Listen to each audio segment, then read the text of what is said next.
Ashabul Kahfi hidup 130-an tahun setelah Nabi Allah Isa. Ada riwayat juga mengatakan 200 tahun setelah Nabi Allah Isa. Jadi memang dijenjang hidup di masa antara Nabi Isa dan Nabi Muhammad. Dan lalu mereka tidur 300 tahun kan? Itu persis di seabad yang mana Nabi Muhammad akan lahir. Tapi mereka mereka beriman, tapi mereka menyembunyikan keimanannya. Max ini yang paling arifnya, dia gak percaya sama sesembahan berhala yang disembah oleh kekaisaran Romawi saat itu. Jadi dari Roma, dari semua di barat sampai jajahan-jajahan yang di timur, yang mereka hidup karena mereka dari kecil hijrah dan untuk membantu pemerintahan yang ada di Romawi Timur, yang saat itu di mana mereka hidup adalah Amman atau Philadelphia atau yang Bukit Angelus dan desa Ar-Raqim. Di sana mereka hidup di bawah penguasa dan mereka sebagai anggota istana, yang perwira, yang penasehat, ya, istilahnya officer-officernya. Si Max ini nggak tega kalau melihat ada orang yang beriman disiksa karena dipaksa nyembah berhala. Kalau masuk kota itu ada berhalanya Jupiter, ada Apollo, ada berhala-berhala yang dibuat. Kalau masuk orang suruh nyembah dulu. Mereka dari kecil, khususnya si Max ini nggak percaya. Jadi dia memang pencari kebenaran, mencari. Lalu dia melihat ada orang-orang Nasrani yang disiksa. Dan masa itu dimintain pajak yang luar biasa tinggi. Dia ini gak tega. Dia mau masuk Nasrani tapi dia masih bingung. Kenapa kok masih ada Tuhan itu punya anak? Jadi belum juga Nasrani, masih penuh pertanyaan. Sama Yahudi dia juga masih banyak pertanyaan. Sampai satu waktu dia itu menolong orang yang sedang disiksa karena untuk membayar pajak. Katanya orang itu orang beriman. Dia pun sampai dengan menutupi identitasnya, sampai berlawan yang mana perwira itu di bawahnya semestinya. Karena lagi maksain orang untuk ngambilin pajak. Dia ditusuk dan kemudian dia diobati. Sampailah dia saat dia sakit, setelah menolong orang-orang itu, yang menampungnya dan tabib yang mengobatinya adalah seorang beriman, Nasrani tulen, yang mana belum berubah untuk mempercayai Trinitas dan bahwasanya Nabi Isa itu anak Tuhan atau Tuhan, tidak. Kaget dia, dari mana kau tahu semua pengetahuan ini? Dikeluarkanlah oleh orang tersebut yang ditolongnya itu Injil Barnabas, yang mana kalau sampai sekarang dilihat itu jelas nyata.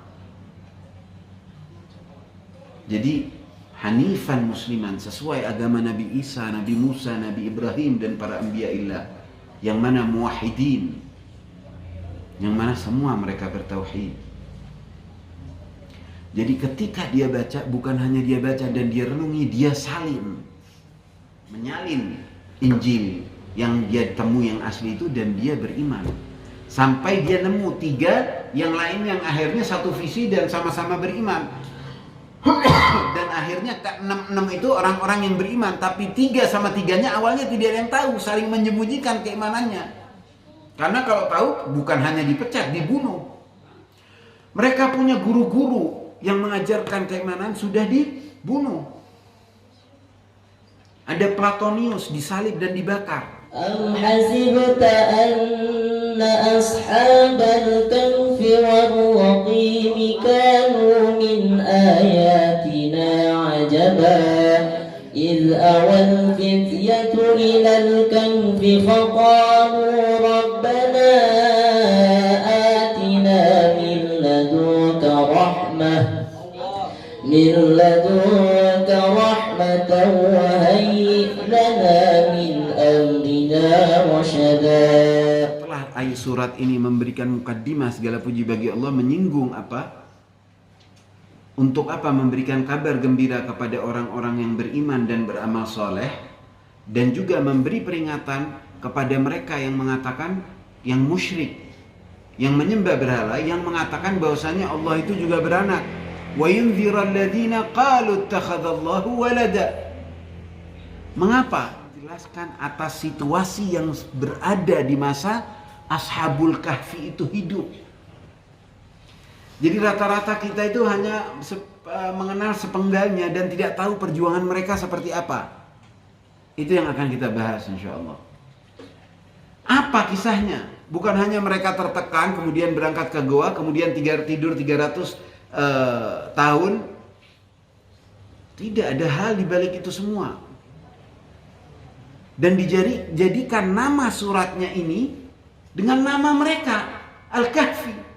Dengan gua yang mana mereka biasa menyembah Allah, mereka biasa sholat di dalamnya.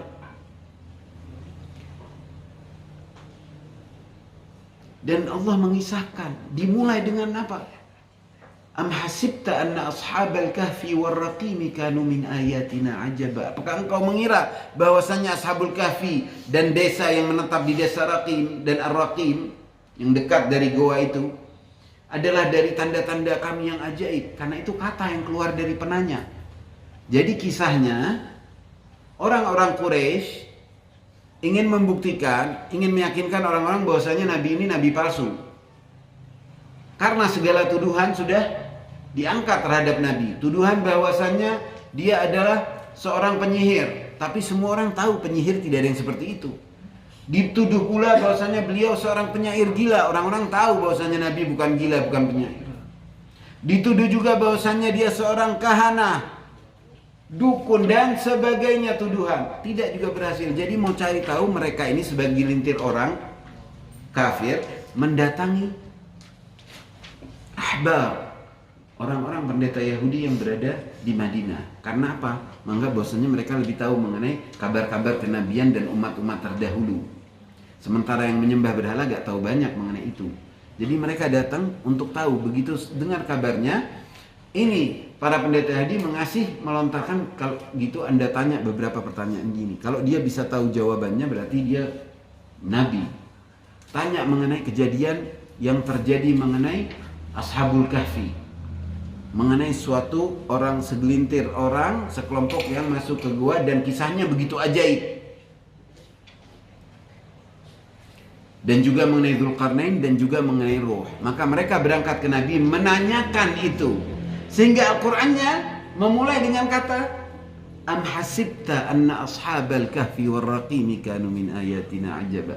Apakah kau mengira bahwasanya ashabul kahfi itu suatu tanda-tanda kami yang ajaib?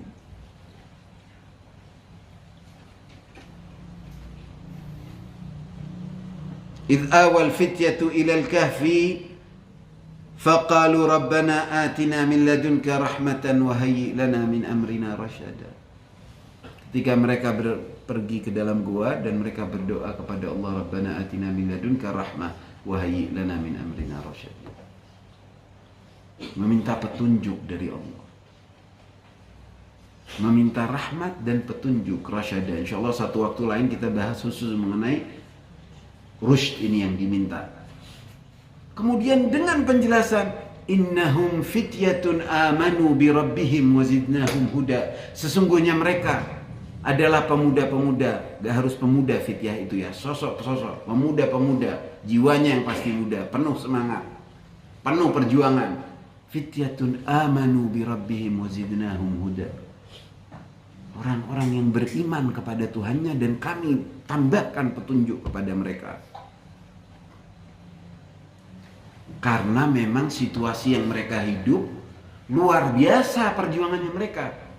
Sehingga surat ini dinamakan dengan surat Al-Kahfi. Allah itu sang maha pembalas budi kasih. Syakur dalam asma'ul husnanya. Pembalas budi. Dihargai sebegitu dihargainya dengan Allah. Bukan sembarang. Sampai bahkan sampai banyak sekali riwayat menjelaskan bagaimana nama Ashabul Kahfi itu dari karomahnya bisa menjadi ajimat saat safar. Bagi orang yang susah melahirkan ketika dia sudah tua bisa memudahkan. Rumah yang dituliskan dan ditempelkan nama-nama mereka aman dari pencurian. Sampai sebegitunya. Ini ada dalam riwayat-riwayat. Yang lebih dari itu semua, tanpa riwayat, Al-Quran mengagungkan, memuja mereka, menamakan satu surat dan mengisahkan kisah awal surat itu tentang mereka.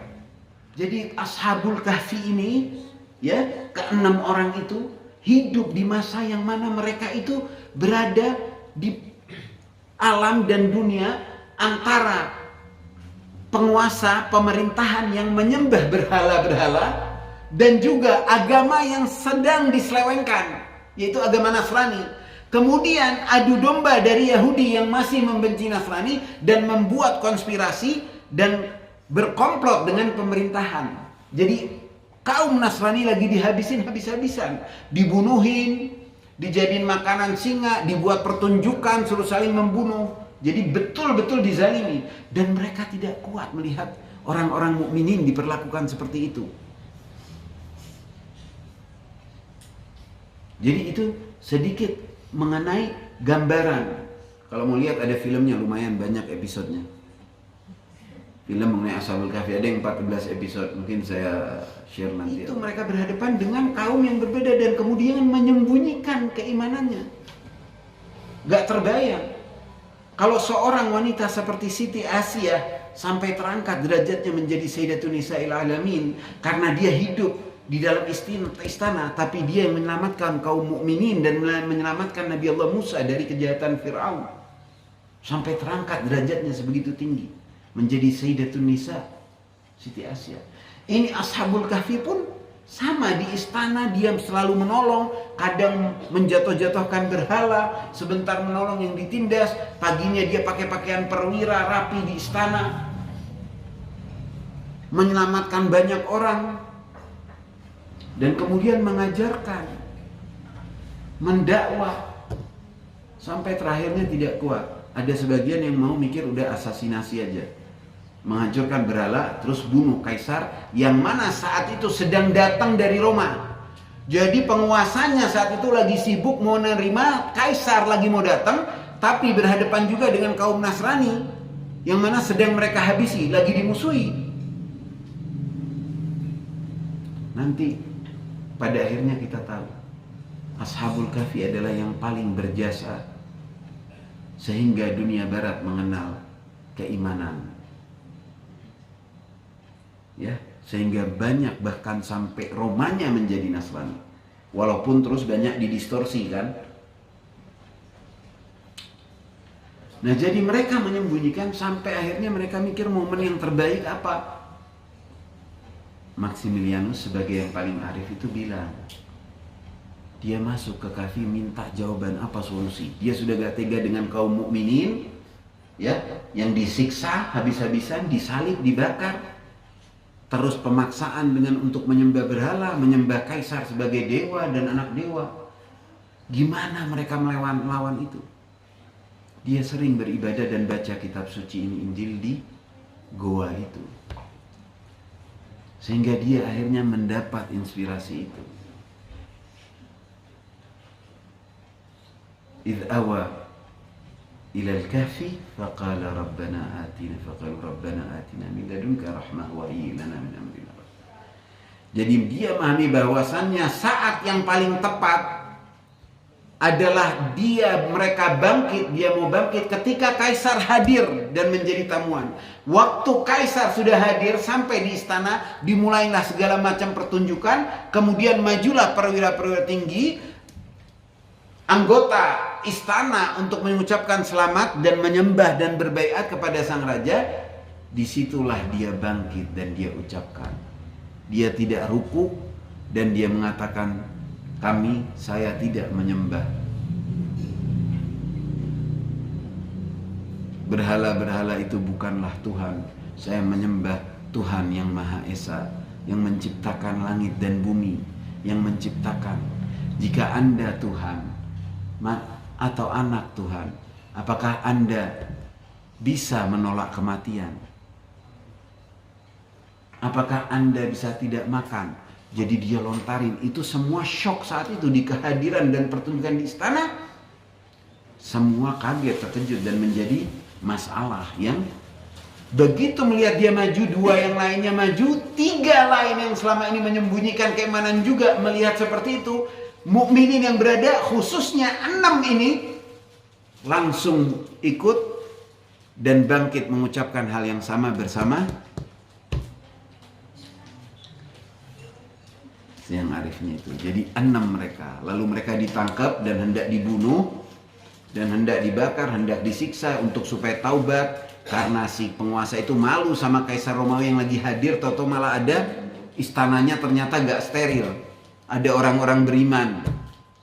Mereka dibantu oleh sipir yang, karena sipir itu tergugah dengan ke orang yang berani ini. Dia ngelihat yang lain-lainnya, kaum beriman saat mau dibunuh kok dengan sabar dan luar biasa, tidak mau mengubah keimanan mereka. Itu dia terharu sampai akhirnya dia beriman dan membukakan jalan untuk Ashabul Kahfi kabur setelah disiksa, dipecut dan luar biasa, dipaksa untuk bertobat. Kabar mengenai bahwasannya mereka ini bangkit dan menunjukkan keimanan mereka dalam sejenak waktu, bukan hanya di Amman, bukan hanya di kawasan itu, tapi sudah sampai ke Roma. Bahwasannya anak-anak menteri, bahwasannya para menteri dan penasehat istana di sana pada beriman. Goncang jadi kabarnya. Nah, terjadinya distorsi mengapa dalam agama Kristen dan Nasrani menjadi akhirnya ada hadir Trinitas, Tuhan Bapa, Ibu dan Anak, dan kemudian Nabi Isa itu akhirnya menjadi Tuhan. Itu karena untuk mengakrabkan ke bangsa Romawi. Sehingga ada penulis-penulis yang untuk apa? Mereka sudah terbiasa dengan menyembah berhala, menyembah Tuhan yang terlihat, yang bisa mereka berdoa. Jadi kesalahan yang luar biasa besarnya adalah ketika apa? Agama itu mau dipakai sesuai hasrat dakwah. Itulah yang terjadi sehingga masa itu masa terselewengkannya agama. Tapi tidak dengan Ashabul Kahfi. Innahum fityatun amanu bi rabbihim wa zidnahum. Jadi dia dibuka, kemudian yang menolongnya pun akhirnya melindungi mereka sampai mati, dan mereka pun lari ke gua. Dalam perjalanan ke gua mereka bertemu Antonius, ini yang ketujuh. Antonius adalah penggembala. Dia yang ngeliat kok ada orang baju indah apa masuk ke dalam gua. Dia penasaran. Dia tinggalin gembalaannya sama anjingnya. Dia dengerin terus munajatnya, doanya, kata-katanya. Si Ashabul Kahfi ini, khususnya si Max ketika dia berdoa sendiri. Itu terharu dia. Dan dia juga orang beriman. Dari masa bapaknya, dari semenjak hijrah. Itu dia termasuk dari kecil sudah beriman. Jadi dia senangnya luar biasa. Jadi begitu ketemu Ashabul Kahfi ini, dia maksa mau ikut. Ini kesempatan terbaik, aku harus bersama mereka. Ikut dia. Begitu ikut, anjingnya juga ngikutin.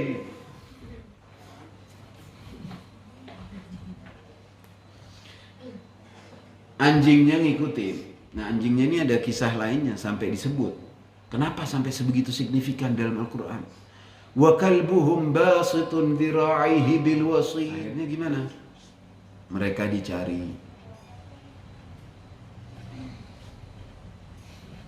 Mereka diuber, mereka dikejar seluruh penjuru sampai ketahuan di itu gua, tapi gak ada yang bisa masuk. Tentara-tentara si raja mau masuk, gak berani, kabur lari gak kuat. Persis seperti gambarannya itu di ayat 18. Bismillahirrahmanirrahim. Jadi mereka sehabis ini mau istirahat, semuanya ngantuk, lalu mereka pun tidur. Ya kan? Ngantuk, masing-masing ngambil tempat, tidur kayak habis belajar berapa kitab dalam sehari gitu ya. Sekarang berapa orang yang ngantuk nih? Mereka tidur, kalau semuanya kita bubar aja.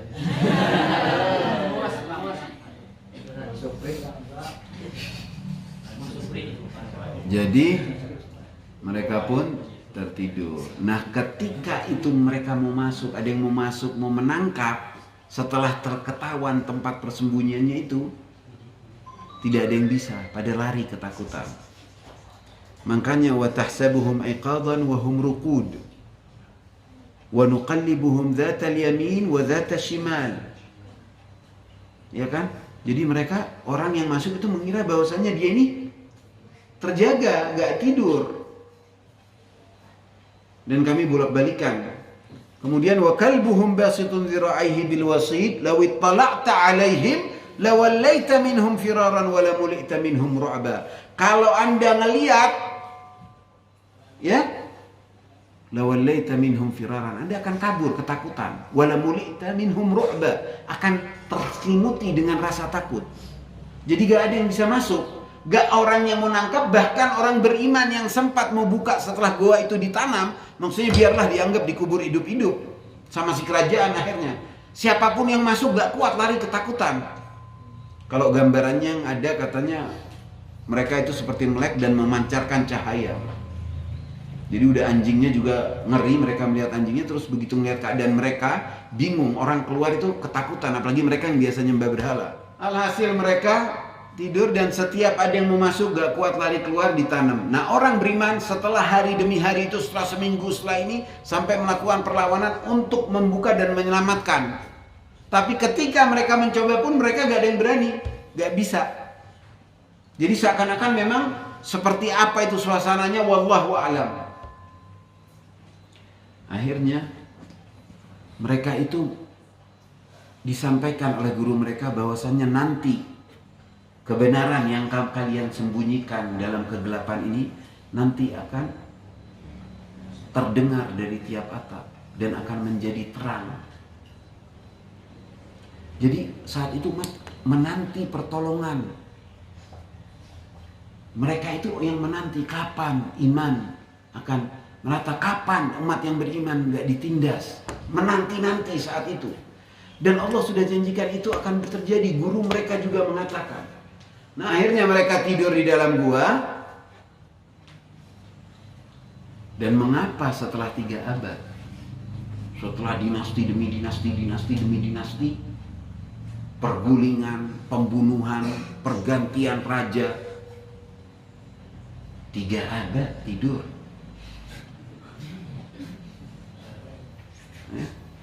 Kebayang nggak? Nah, kita tahu kadang hanya sisi itunya, perjuangannya seperti apa. Nggak tahu, itu perjuangan hari demi hari mereka sangat luar biasa. Menjaga keimanannya, menyembunyikan keimanannya, tapi di saat yang sama melihat penindasan, menolong, memikirkan, terus mengajarkan, menggugah nalar orang-orang. Itu udah menjadi keseharian mereka.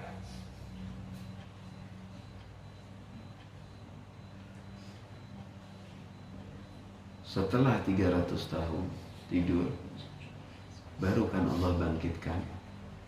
Lalu mereka bertanya-tanya, berapa hari kita? Berapa hari? Baru yang satunya ini yang arif, Max ini bilang, "Faqalu rabbukum." Tuhan kalian lebih tahu. Dan bilang sehari 2 hari, tapi lihat mereka masih utuh. Keluar suruh belanja. Belanja keluar mereka kaget lihat di pasar ada yang mau jatuh, bilang ya Maryam. Ada yang ya Isa bin Maryam. Kaget loh, kok ini orang semuanya udah berbeda, terus kok banyak orang beriman. Gak taunya pemerintahannya udah menjadi pemerintahan yang beriman. Jadi dari mana? Dari usaha mereka. Dari saat mereka izqamu faqalu rabbuna rabbus samawati wal ardh. Berkat amal mereka bahwasannya di hadapan kaisar, mereka mengatakan bahwasannya Tuhan kami adalah Tuhan yang menciptakan langit dan bumi. Yang mereka bangkit saat itu dengan suara mereka terhadap kezaliman. Itu akhirnya keimanan menjadi tersebar luas. Bahkan sampai Romawinya menjadi mengadopsi akhirnya agama Kristen. Jadi sampai barat, sampai mana masuknya kitab suci ke mereka yang tadinya menyembah berhala itu karena Ashabul Kahfi, karena perjuangan itu. Jadi setelah 3 abad itu mereka bangun, Mereka pasar mereka melihat semuanya berubah, mereka ngasih satu mata uang yang wallahu alam katanya dalam riwayat itu perak, katanya alhasil alat tukar kan. Orang kaget, ini dari kapan, nggak ada yang tahu. Sampai bingung, sampai dia dipanggil sama si raja, dia menunjukkan di mana rumahnya waktu itu. Itu baru gempar berita, soalnya dia takut gua itu gak ada yang berani lewat. Ma'ruf di Rakin itu, dekat desa yang Rakin itu orang tahu, atau yang dibilang Bukit Angelos itu goanya, udah orang mau lewat aja mau ke atas itu ngeri. Udah menjadi legenda soal mereka. Jadi tahu-tahu bangkit lagi, hidup lagi. Kenapa? Masa itu keilmuan lagi besar. Perseteruan juga antara penyembah berhala dengan beriman sudah sama-sama dan bahkan kalah kuat, dan masih bertanya bagaimana Allah menciptakan dan membangkitkan orang lagi kalau orang sudah mati. Ternyata Allah membuktikan dengan mereka, bukan hanya keajaiban mukjizat mereka tidur 300 tahun, tapi kehadiran mereka. Jadi untuk mereka melihat bahwasannya berkat mereka itu bangkit dengan suara saja, sampai bisa setelah sekian waktu ya, itu sampai dampaknya sebegitu besar, sampai negara dan bahkan kekaisaran akhirnya itu sampai sekarang bersahabat dengan kitab suci. Jadi beda antara menyembah berhala sama enggak, itu satu level lain. Jadi Allah menunjukkan kepada mereka ketika sudah dibangkitkan bahwasannya negara itu sudah banyak orang beriman. Dan bagi yang orang-orang itu menjadi suatu pertanda bahwasannya apa? Allah mampu membangkitkan. Ini menidurkan. Makanya fadarabna ala adhanihim fil kahfi sinina adada. Darabna itu pukul, bukan pukul ya, maksudnya tidak ada mendengar. Orang tidur kadang bisa mendengar, ada suara, ada apa, bangun. Ini karena telinga mereka seperti ditutupi ya oleh Allah sehingga tidak mendengar apapun. Yang mendobrak, yang mau nangkep, yang kejadian-kejadian itu mereka nggak tahu tidur. Orang mau deket takut.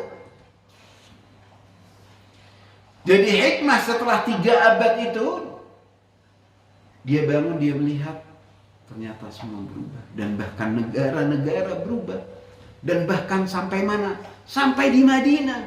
Sehingga makanya di Madinah ada orang-orang Nasrani, ada orang-orang Yahudi, orang-orang yang sudah biasa dengan kitab suci, sehingga menjadi kota yang mana mampu mengundang Nabi dan menerima Nabi Muhammad ketika Nabi Muhammad ditolak di tanah airnya, yaitu Makkah, oleh siapa? Oleh orang-orang yang menyembah berhala, kufar Quraisy, kafir, para penyembah berhala. Lihat, difahami nggak rentetannya ini? Jadi ketika Nabi Muhammad diutus dan mereka sudah memberitakan dari yang mereka pelajari dari Injil, dari kitab suci dan dari guru-guru mereka, ustadz mereka, bahwasanya akan ada nabi terakhir.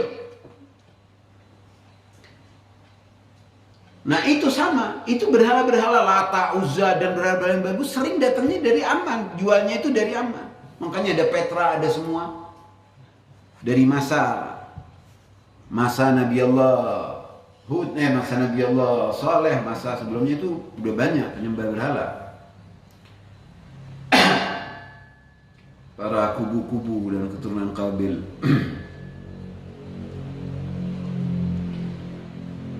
Jadi bukan hanya ke barat, ke timur, itu karena keimanan yang luar biasa. Innahum fityatun amanu bi rabbihim wa zidnahum. Ini lihat luar biasanya. Luar biasa menunjukkan bahwasannya mereka itu betul-betul orang beriman, beramal soleh. Alladzina ya'maluna wa yubashshiru alladzina ya'maluna as-salihati anna lahum ajran hasanah. Beriman, beramal soleh sebegitu ikhlas sehingga ketika tahu, kata mereka, apa ini keputusan mereka? Mereka sudah tahu, sudah kami tidak mau keluar. Karena kalau kami keluar, kami akan menjadi cobaan. Nanti akan dijadikan pendewaan, akan dimanfaatkan, akan didewakan. Sudah, kami ingin lebih baik, tugas kami selesaikan sampai sini. Dan mereka pun sholat dan berdoa supaya dicabut nyawanya oleh Allah. Berdoa supaya diwafatkan aja.